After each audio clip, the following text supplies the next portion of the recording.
Start. ఇవి world coins అంటారండి.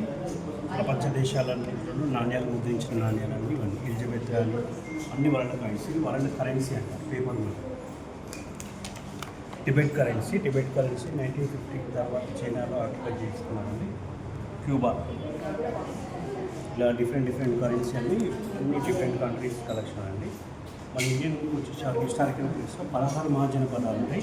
16 మహాజనపదాలలో అంగ జనపద, మగధ జనపద, అవంతి జనపద, అశ్మక జనపద. మన దక్కన్ రీజన్కి వచ్చేసరికి అశ్మక జనపద. ఇలాంటి జనపదాల నుంచి మౌర్యన్ పీరియడ్ తర్వాత ప్రీ శాతవాహన కాయిన్స్, కోటిలింగాల, శాతవాహన, మహాతల్వార్, ఇక్షవాకుల, విష్ణుకుని, తర్వాత కాకతీయ, కుతుబ్షాహి, వీసా, తర్వాత ఇండియన్ గవర్నమెంట్ కొన్ని సిల్వర్ కాయిన్స్ కూడా, Delhi Tughlaq coins, Akbar coins, Jahangir coins, Bahmani coins, ఇలా డిఫరెంట్ సిల్వర్ 1 రూపీలన్నీ ఈ కలెక్షన్ అండి. డిఫరెంట్ ఇయర్ వైజ్ కలెక్షన్ ఉంటుంది. సౌత్ ఇండియాకు వచ్చేసే టెంపుల్ సిటీ అంటారండి. ఈ సౌత్ ఇండియాలో ఏంటంటే రాముడు, లక్ష్మణుడు, సీత, శంకరుడు, శివపార్వతి ఇలాంటి కాయిన్స్ అన్ని ముద్రిస్తారు.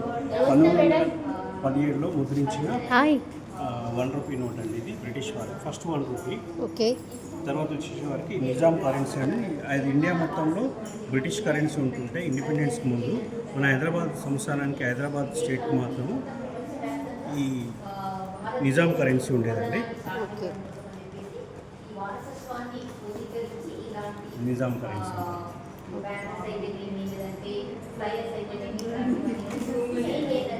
నమస్తే. ఇండిపెండెన్స్ వచ్చిన తర్వాత ఫస్ట్ గవర్నర్ బి రామారావు సిగ్నేచర్తో ఇండియన్ గవర్నమెంట్ ముద్రించిన 100 రూపీస్. అయ్యంగార్, భట్టాచార్య ఇలాంటి సిగ్నేచర్తో కొంచెం ఒక్క 5 మినిట్స్ ఆయన మేకింగ్ తయారు చేసినాయి. ఇవి టోకన్స్, డిఫరెంట్ ఆఫ్ సెలబ్రేషన్స్ వాళ్ళు ఇష్యూ చేసిన కాయిన్స్ ఇవన్నీ హైదరాబాద్ ఐన్ స్టాక్ కాయిన్స్.